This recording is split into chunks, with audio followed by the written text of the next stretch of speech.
Welcome to the Leo. గతంలో Gannavaram TDP కార్యాలయం మీద దాడి ఘటన గురించి ఫిర్యాదు చేసిన సత్యవర్ధన్ని అప్పట్లో వల్లభనేని వంశీతో పాటు తన అనుచరులు కూడా కిడ్నాప్ చేసి బలవంతంగా తన చేత ఆ కేసుని వాపస్ తీసుకునేలా చేసి చిత్రహింసలు చేశారని మనందరికీ తెలుసు. ఈ కేసులో ఆల్రెడీ వల్లభనేని వంశీ అరెస్ట్ అవ్వటం, జైలుకి వెళ్ళటం, తిరిగి బయటికి రావటం కూడా జరిగింది.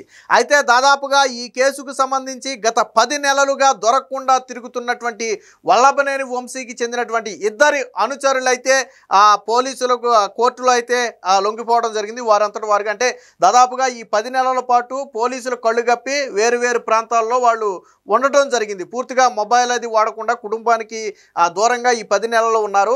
ఇక ఎప్పటికైనా మనం దొరక్క తప్పదు అనుకున్నారో ఏమో, లేదా వల్లభనేని వంశీ అరెస్ట్ అయ్యి బయటకు వచ్చేసాడు కాబట్టి ఆ వంశీ మనల్ని ఏమైనా రక్షిస్తాడు అనుకున్నారో తెలియదు. కానీ తమ లాయర్తో కలిసి లొంగిపోవటానికైతే ఆ కోర్టుకైతే వచ్చారు. ఇక అసలు విషయం ఏంటంటే మనందరికీ తెలుసు, సత్యవర్ధన్ అనే ఒక వ్యక్తి గతంలో గన్నవరం టీడీపీ కార్యాలయం మీద దాడి జరిగితే దాన్ని పోలీసులకు ఫిర్యాదు చేశాడు.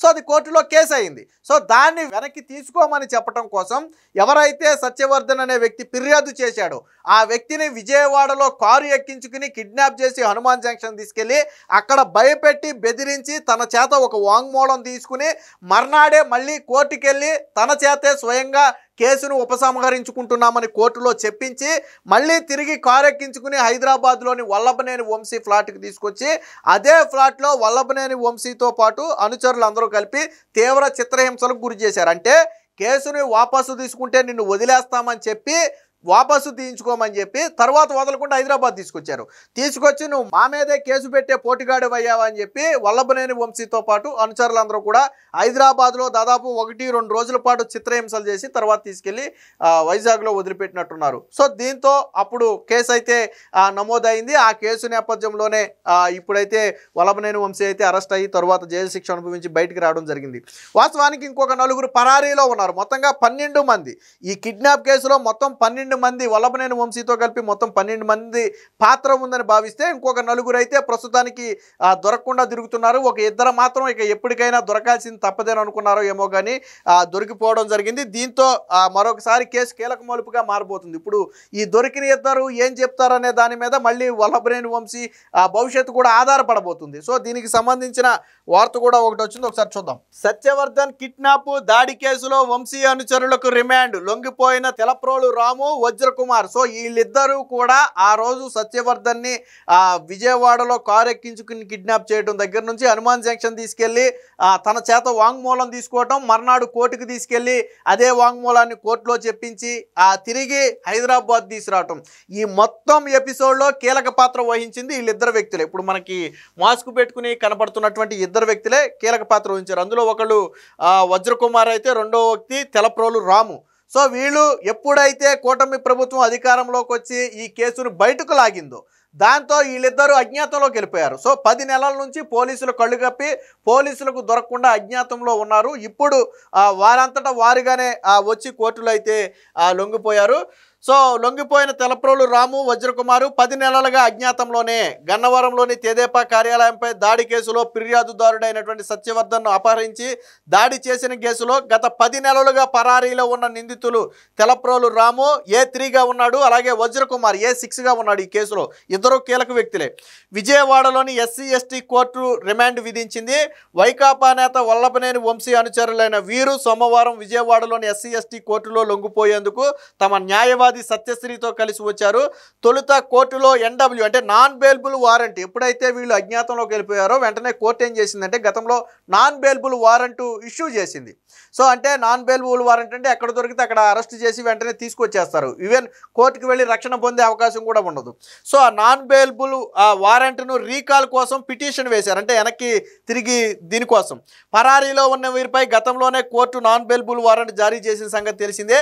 ఈ పిటిషన్లు సోమవారం మధ్యాహ్నం విచారణకు వచ్చాయి. అయితే న్యాయమూర్తి ఈ నాన్ బెయిలబుల్ వారెంట్ అంశాన్ని తోసిపుచ్చి నిందితులకు ఈ నెల 15 వరకు కూడా రిమాండ్ విధిస్తూ, అంటే 14 రోజుల పాటు రిమాండ్ విధిస్తూ నెల్లూరు కేంద్ర కార్యాలయానికి పంపాలని చెప్పి ఆదేశాలు అయితే ఇవ్వడం జరిగింది. మొత్తంగా ఈ కేసులో 12 మందిని నిందితులుగా పోలీసులు పేర్కొంటే ఇంకొక 4, అందులో కొమ్మకోట్ల అలాగే 4 ఉన్నారు. అందులో కొమ్మకోట్ల అనే ఒక వ్యక్తి, ఎర్రంశెట్టి రామాంజనేయులు ఒక వ్యక్తి, అలాగే వేణు, చేబ్రోలు శ్రీనివాసు, ఈ 4 కూడా దొరికి అరెస్టు కావాల్సి ఉంది. ప్రస్తుతానికి వాళ్ళు కూడా అజ్ఞాతంలో ఉన్నట్టుగా తెలుస్తుంది.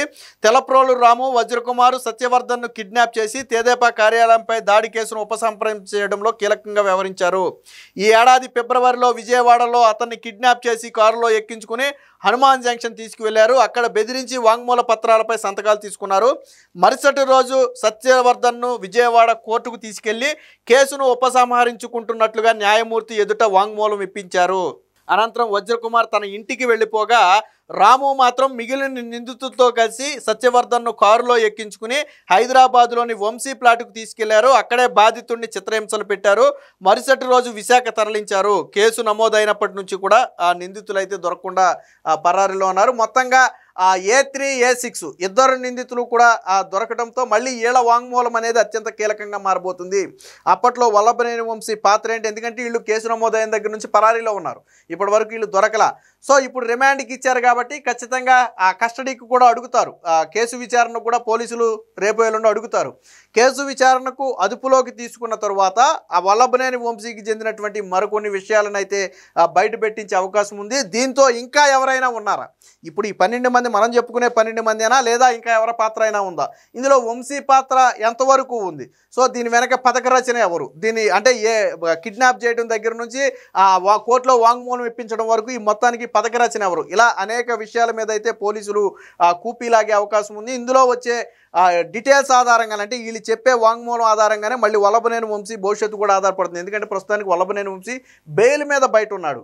ఒకవేళ వీళ్ళు చెప్పిన దాంట్లో ఏదైనా కీ పాయింట్ దొరికితే మళ్ళీ వల్లభనేని వంశీని మళ్ళీ అవసరమైతే బెయిల్ రద్దు చేయమని కోర్టును కోరి మళ్ళీ జైలుకు పంపే అవకాశం కూడా ఉందని చెప్పి చెప్తున్నారు. ఏది ఏమైనా ఇద్దరు వ్యక్తులు 10 నెలల నుంచి అజ్ఞాతంలో ఉండి వారంతటా వారు లొంగిపోవడంతో కేసు అయితే ఒక కొలిక్కి వస్తుందని భావిస్తున్నారు. మొత్తంగా వల్లభనేని వంశీ అనుచరుల లొంగుబాటుతో ఒక రకంగా గన్నవరంలోని వైసీపీ నాయకులు ఒక రకంగా షాకుకు గురయ్యారు. ఎందుకంటే వంశీ ఇన్ని రోజుల పాటు జైల్లో ఉండొచ్చాడు. జైల్లో ఉండొచ్చిన తర్వాత కూడా రాజకీయంగా యాక్టివ్గా లేడు. ఏదో గత ఒక నెల రోజుల నుంచి మాత్రం 2-3 సందర్భాల్లో సోషల్ మీడియాలో ఫోటోలు అయితే కనపడి, ఇదే సందర్భంలో జగన్మోహన్ రెడ్డి కూడా ఏదో వల్లభనేని వంశీకి క్లాసు బీకాడు, గన్నవరంలో మీరు తిరుగుతారా లేదా, నేను కొత్త అభ్యర్థిని చూసుకోనా అని చెప్పి అటు కొడాలి నానికి, గుడివాడ కొడాలి నానికి, ఇక్కడ గన్నవరంలో వల్లభనేని వంశీకి, వీళ్ళిద్దరికీ కూడా జగన్మోహన్ రెడ్డి క్లాసు బీకాడని చెప్పి ఏదో వార్తలు అయితే వచ్చినాయి. సరే, అది ఎంతవరకు నిజమనేది పక్కన పెడితే కేసు తర్వాత వల్లభనేని వంశీ పూర్తిగా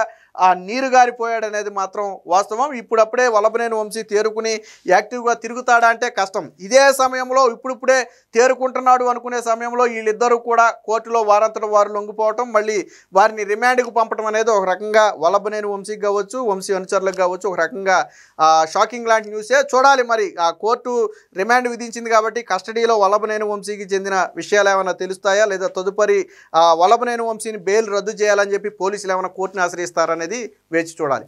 Please subscribe to Leo News for more videos.